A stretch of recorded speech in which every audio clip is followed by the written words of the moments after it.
Hello friends, today we have with us Dr. BVR Mohan Reddy. He is first generation entrepreneur and currently chairman of a multinational business conglomerate, Cyient. He is also chairman of IIT Hyderabad and is past chairman for NASSCOM.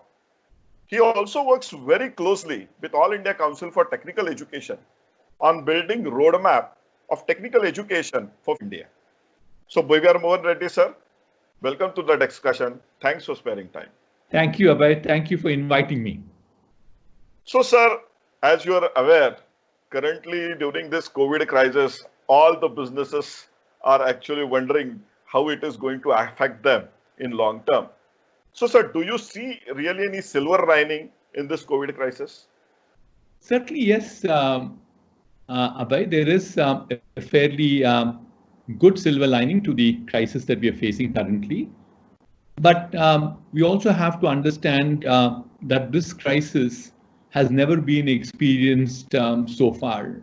It's a crisis that does not have any distinction between gender, age, geography, financial status, none of them. It's impacting everybody and anybody in the whole world. Several people actually start comparing the current crisis with what was experienced in 9/11 in 2001 or the 2007, 2008 global financial meltdown. But both of them are no comparison at all. For example, take 9/11. 9/11 was basically, we knew who the enemy was. And certainly it impacted about 2,900 or closer to 3,000 people died because of that particular incident. It certainly sent shock waves around the world, but the waves were very, very limited. And also we found that it largely impacted the airline industry. People were feeling very insecure, unsafe about traveling. But at the same time, in about 6 months to 9 months, we saw the revival. Compare the number of deaths that I just talked about 3,000. As we speak, around 12 noon today, that's on the 24th or 23rd, we're talking about, we already lost about 180,000 around the world. That's the magnitude of the problem. Or for that matter, look at the 2007-2008 financial meltdown. And what we have seen there was largely about $2 trillion of money being written down by the financial institutions, or it impacted to the extent of about $10 trillion in the global GDP. That seems to be just a fraction of money. Just one country like United States has already pumped in $2 trillion of money into the economy. So therefore, the challenge that we have in front of us is a challenge of unimaginable magnitude. That's what it is. But I guess, challenges are there. We as humanity will certainly start addressing these challenges and see if there are also opportunities within them. So this particular challenge also, there's something which is very unique, that it comes at a point of time where we believe that there is a disruption happening because of technology too. On one side, we can say that, look, there's a disaster. Yes, but the silver lining to that disaster is this disruption because of technology. And we can talk more about the disruptive technologies as we move forward. Let me take a pause at this time. So, sir, as you see, all economies across the globe are shrinking. China has shrunk heavily. US has predicted to shrink. India's growth rate is going to go down. Predictions are it will be about 1.9% growth, which is the most optimistic people are saying. It may go below that also. So Indian industry is mostly service-based industry, depending upon US market or US companies, European market. So that shrinking of economy, sir, how big this effect will be, and do you see that we will able to recover within this FY 2021, or we have to just write this off here, write this year off when it comes to businesses? Sure. Abhay, very honestly, at this point of time, to predict how long this will last is crystal gazing. The best of economists that I know of, I've heard them, I read them. I still don't have a solution of how long it will happen or how deep will be the impact. I'm sure economists have been looking at will it be a V curve in terms of what would have to happen to the economy. We would mean that you take a deep dive downwards in the economy and thereafter it comes back again. Or will it be a U curve, or will it be a L curve? The consensus seems to be that it'll probably turn out to be a mix of V and a U. It has gone down like a U on one side. It stayed there at the bottom for a while before it comes back.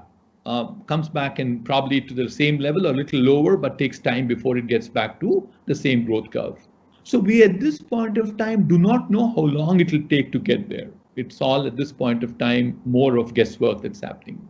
But before I get to the timing part, let's look at this disruption that's happening because of technologies.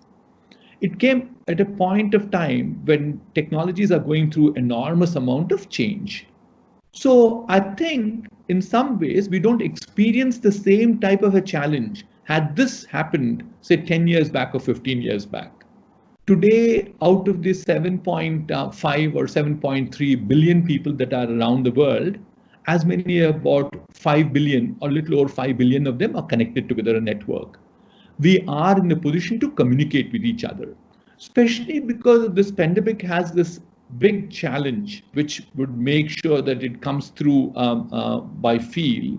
So therefore, people are asking us to have social distancing. We need to wear masks. We need to wash our hands, all that being there. We can't therefore have meetings which are in groups. We can't see each other together in rooms. So technology like the telecommunication technology, which is mobile tech, then after gravitating itself or morphing itself into mobile technology, is the one which is really helping us in terms of communicating, even collaborating, and thereafter making sure that we get our time into something which is very meaningful. So therefore, technology has an extremely important play. That's the silver lining I was talking about at this point of time when we have this big disaster in terms of the COVID-19. Now back to how does it impact businesses? Let's look at it a little more. I think especially in countries like India, where are we seeing the biggest impact is in the unorganized sector. Unorganized sector like the construction or the real estate, or to a certain extent the hospitality, the tourism, travel, all these sectors are very badly impacted, which will also reflect back to say the jobs which are at the extremely low end of the food chain. Whereas I'm assuming at this point of time, a lot of our viewers will be youngsters, the college-going students, are probably just about earning degrees for themselves. I think the impact could be somewhat different because it's not the same, they're not at the low end of the whole value chain in terms of job market. They start as graduates or graduate engineers for that matter. So the result is the type of jobs that they're looking for are different from the type of jobs that the rest of the people would be doing. So the result is that I think the expectations they should have are different from what they should be for others. Now look at technology industry. Let's drive it towards technology industry, because I also believe that most of our viewers at this point of time would come from the technology industry per se. In technology industry, there is enormous amount of need into the businesses transforming themselves into digitalization. There's something called a digital transformation that's happening. We are seeing that, for example, take the example of a banking industry. We don't require to really physically go to the bank at this point of time. We can sit at home and do all the transaction. That's all digital. Surprisingly, that we also see even in healthcare at this point of time, back to our crisis that we have, where we can't probably travel, we can't go and see a doctor in person. What we are seeing at this juncture is that you could also do teleconsulting, and that's a digital process. And for doing the teleconsulting, you can have small devices at home, which can then provide the information to the doctor because he can't feel you any longer. It could be as mundane as a thing like a thermometer, or now you have digital blood pressure systems, or you have digital oximeters, which measure both your oxygen level, your pulse rates, and so on and so forth. So the consequence of that, the digital transformation that's happening, I just took two industries, banking and healthcare. We can go on with them with education. But sir, what do you think will happen to manufacturing industry? Because large number of youngsters will also be looking at jobs in manufacturing industry, MSMEs.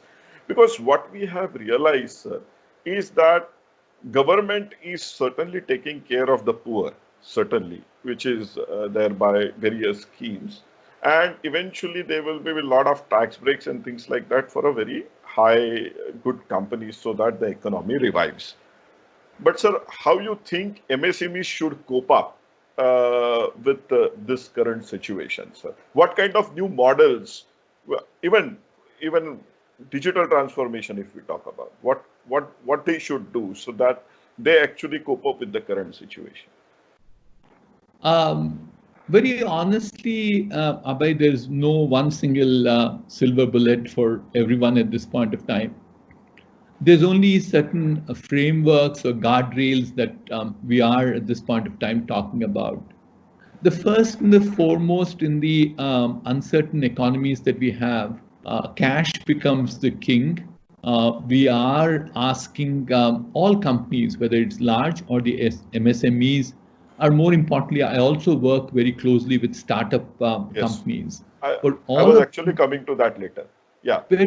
All of them, Abhay, at this point of time, that cash is the king, preserve the cash as much you can. The second one is that you also need to cut down the costs. There's no denying that, cutting down the costs would mean probably bringing down several frills in the company.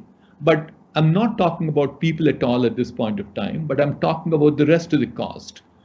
People have to shut down their advertising budgets at this point of time, where they will make our marketing budgets as low as possible. Travel can come down. It'll impact the economy, but if I don't have money, it'll have much more serious impacts consequently. So therefore, we're saying bring down the costs. Cash has to be the king, bring down the costs. Then comes the very important issue about people. People are working for us, they work for a number of years. So therefore, it is a very sensitive matter.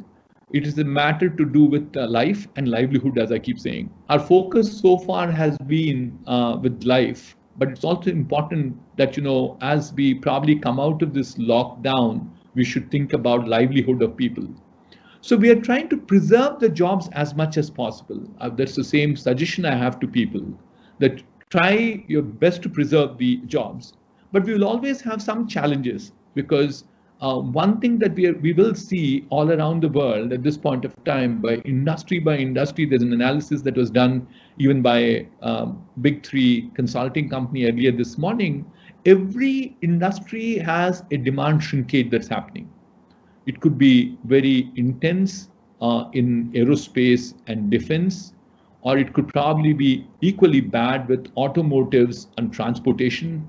Thereafter, it could be semiconductor.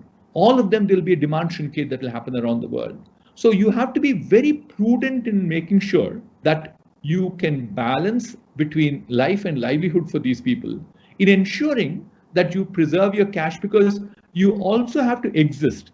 Suppose one were to get into a model that you say, we're very optimistic that we'll come out of the whole lockdown, business will become as normal as possible, or better than what it was in the past in the next 30 days or 60 days. And we say, if we have cash, we can go and spend it.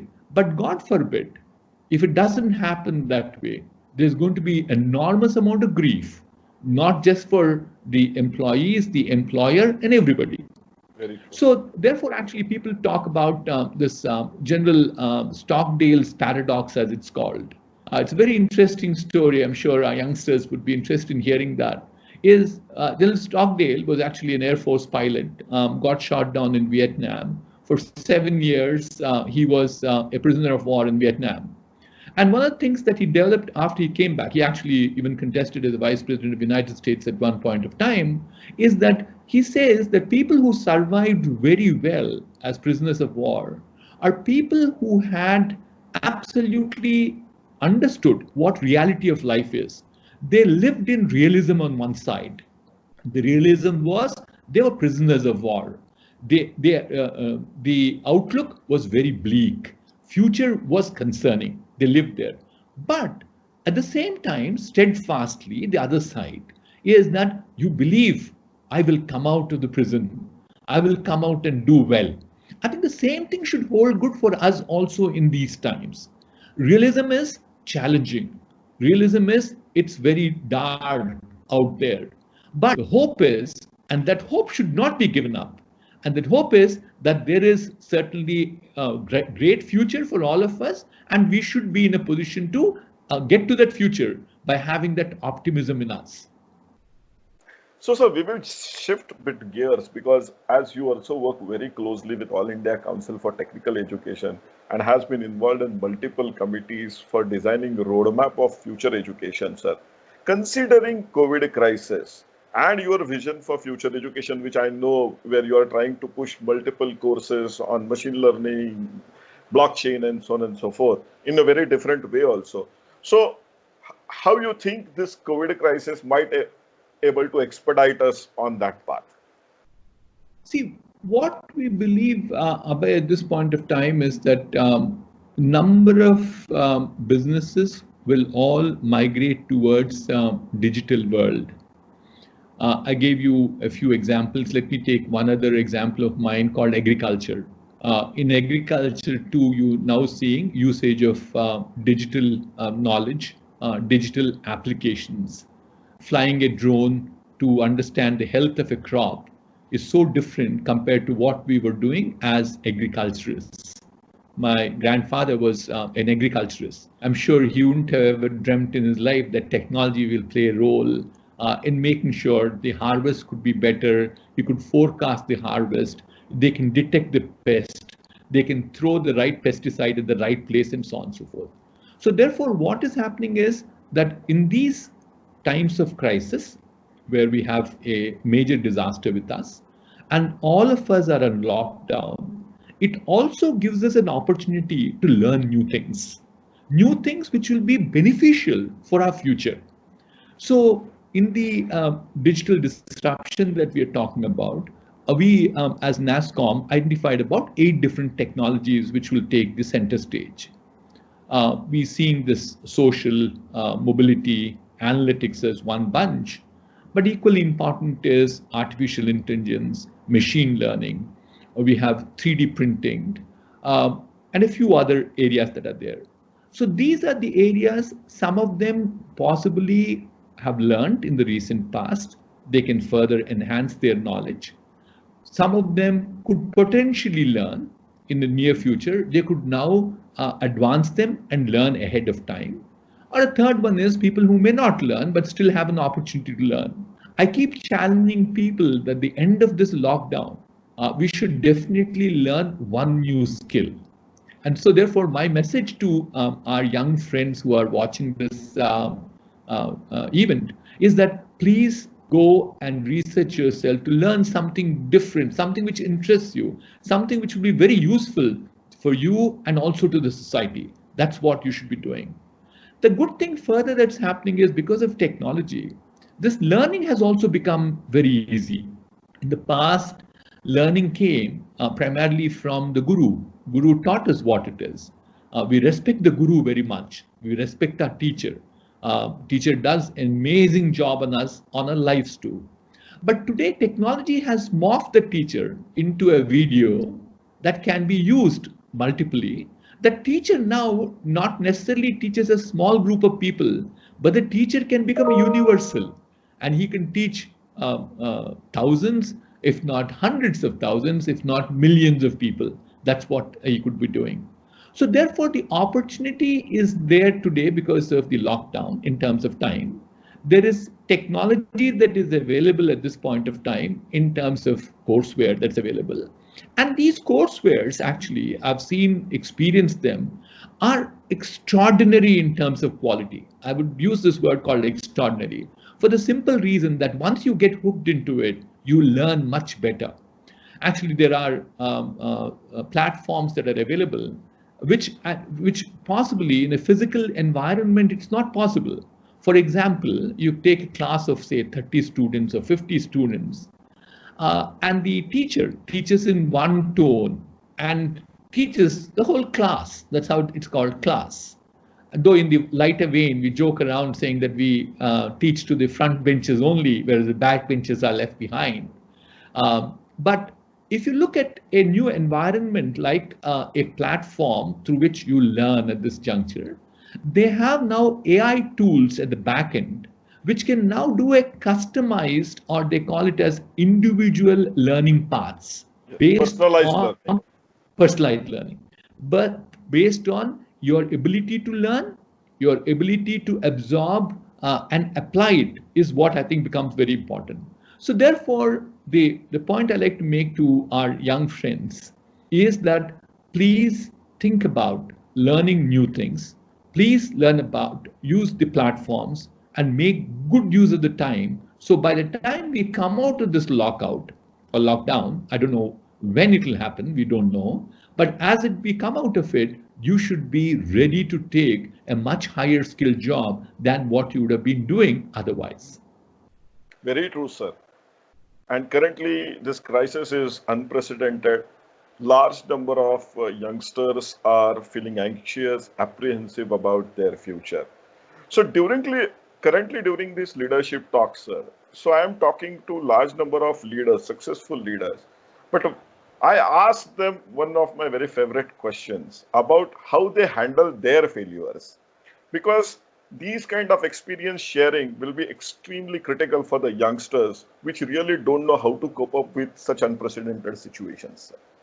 So how Reddy sir handles his failures and how often he fails, and what was his biggest failure, maybe? Well, it's very difficult to start grading this word called failure. I would rephrase it by saying all of us face a lot of challenges in life. In business, it's not one directional curve that goes on. It can't be that, quarter after quarter, year after year, we grow our business, we employ more number of people, make more amount of profit, or create shareholders value. There are times, there are severe challenges that come in, like what we are facing right now with COVID crisis. Or for that matter, in the past in my life, I've also seen lots of crises that go by. Our key customers have gone bankrupt with a fairly large amount of money they owed us. What did we do at this point of time? Or all of a sudden, by a sheer mistake, one of our engineers sends an intellectual property belonging to a customer, to a wrong customer, and that becomes an unmanageable instance. It goes to the court of law in United States. You have to face the law now. These are, you say, what did I do to get into all this? I did not, I did all precautions to ensure that there is safeguards that are put in. We build Chinese walls between customers. But one of our employees does that, out of ignorance or out of some reason. But similarly, suddenly a newspaper article appears in a newspaper no shorter than New York Times, saying that we had engineers who actually were terrorists, and we were, therefore, these terrorists who were in our company are actually designing products which could create havoc in subsequent years. This was 2008 Glaxo bombing incident. The engineer, the people who were involved in that particular event were also employees of my company 2 years prior to that event. So these are the events that you'll always say, you literally think the whole sky has come and fallen on you. You feel very dejected. One could always say you give up at that point of time. You say, oh no, this is just bad. It keeps happening to me. But then, you then start questioning back, saying that what is the purpose of my life? I have this very serious saying that I keep saying, is that actually it's a poem called The Dash. Reflects my life is what I keep saying. What does Dash teach us is, as all of us disappear from this world, finally there is a tombstone that gets created. And the tombstone, there's a name of the person. Thereafter, there are two dates, the date which is born, the date which disappears, and between there is a dash. Now, these two dates are not within your hands. Somebody else creates you, somebody else also takes you off. It all is destiny, people call it, God, somebody people call it. It's all true, depending upon which faith you have. But what is under your control is what you do between those two dates. That's called the dash. So therefore, if you start now looking and saying that, is the purpose of my life completed just because of an event which is disappointing, or you use a word called failure, I'm using a word called challenge, then the purpose of life is gone. So what I do is, I think about it. And next morning when I say no, if I gave up at this point of time, people will tell me that I'm a loser. I don't have anything else to talk about. Whereas I'll give one more chance at it. For all you know, I might still have a problem. So you will at least have the satisfaction that you gave a chance. But for all probability that you might become a winner. So that is how you come out of it. You continuously start questioning to yourself, what is the purpose of your life? And the purpose of life is just not here to eat 2 square meals a day, sleep for 6 hours, 8 hours, 10 hours, whatever it is, and then wake up in the morning again, eat 2 meals and go away. Then we are not different from many other species in the world. God created us in such a way, he gave us this intelligence, he gave us a brain, he gave us a thinking power, he gave us ability to contribute to everybody else, to the mankind. So therefore, what we should be thinking about saying is, there's a purpose for my life, why God created me. The purpose, what you achieve could be varied, but that is absolutely to me relative. I don't want to grade myself against somebody else. Would I say somebody else has, say, $20 billion, whereas, I only have $10 million? No, it doesn't matter. I have my money, they have their money. Or do I have a PhD degree, somebody else has a degree? No, it all depends upon what you consider as satisfaction yourself, but you should decide what the purpose of your life is. So let's close down on this positive note, sir. It was really wonderful talking to you. Thank you very much. Thanks for sparing time. Thank you very much, sir. Take care. Bye-bye. Bye-bye.